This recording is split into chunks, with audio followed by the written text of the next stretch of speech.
her sister could meet her to give her a ride or help her out. The call lasted just over a minute. Jaleayah's sister said that Jaleayah sounded upset.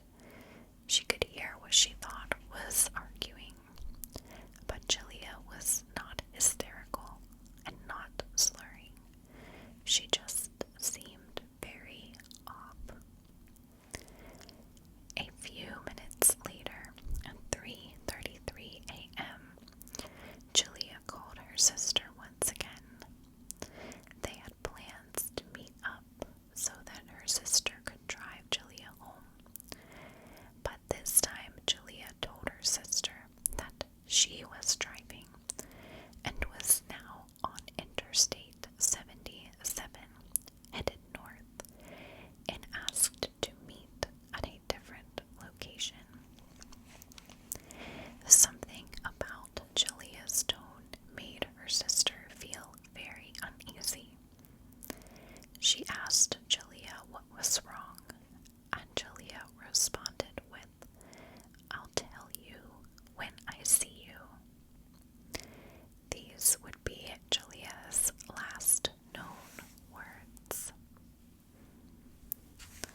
driver's airbag deployed, but the passenger's side did not, indicating that there was most likely only one person driving the car. The impact marks were primarily on the passenger side of the car, yet they concluded that Jaleayah was driving alone. Her injuries were catastrophic. Her neck was broken, multiple blunt force injuries, and extensive abrasions, but the distribution of damage raised more questions than answers. Then came the matter of Jaleayah's clothes. How did her jacket and shirt end up outside of the car, apparently placed, just lying there on the guardrail? Even small details like the location of her shoes did not line up neatly with typical ejection patterns. Despite these questions, investigators held to their initial conclusion that this was a tragic single vehicle accident. From the beginning, Jaleayah's mother and sister were unconvinced. Jaleayah's mother said she knew her daughter too well to believe she simply crashed and fell out of the car. Jaleayah's sister pointed out how strange it was that she had called twice, clearly expecting to meet her somewhere. She wasn't planning to die. She was planning to be picked up. And then there was the matter of the friends that she had been with. Police questioned everyone that Jaleayah had been with that night. Their statements varied on small but crucial details, with what time she left, how much she drank, what mood she was in, and whether there had been a fight. Some early reports claimed that the group had gone to another party afterwards after fighting, while others in the group denied it. The sheriff's office felt that none of these people were involved, but to Jaleayah's family, the inconsistencies felt too large to ignore.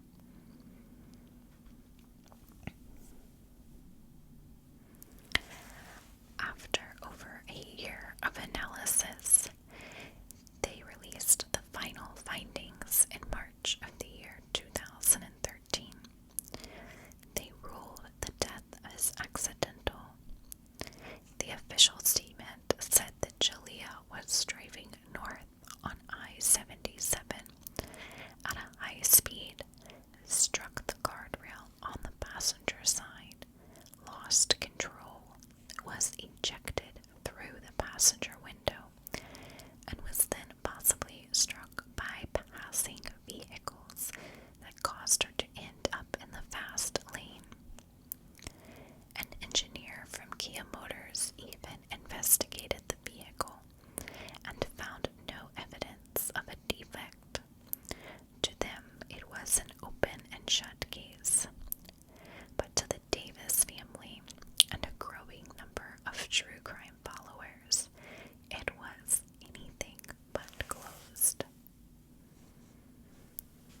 In 2013, an anonymous hacking group claimed that evidence had been mishandled in this case or covered up. They alleged that the key witnesses were connected to law enforcement or community leaders, though no specific proof of this ever surfaced. Then in 2018, the podcast Mile Marker 181 reignited the story, breaking down the inconsistencies piece by piece.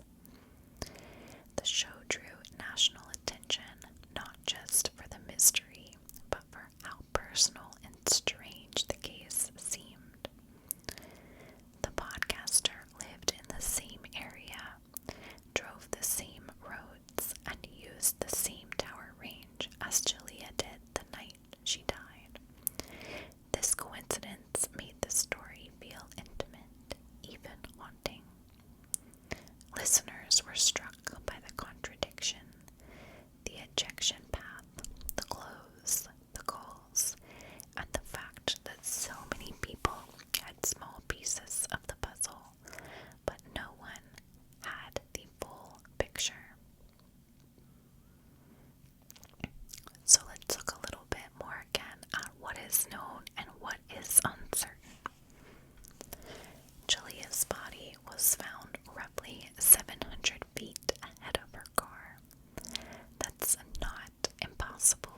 explain why the clothing appeared placed on the guardrail and the vehicle damage was minimal.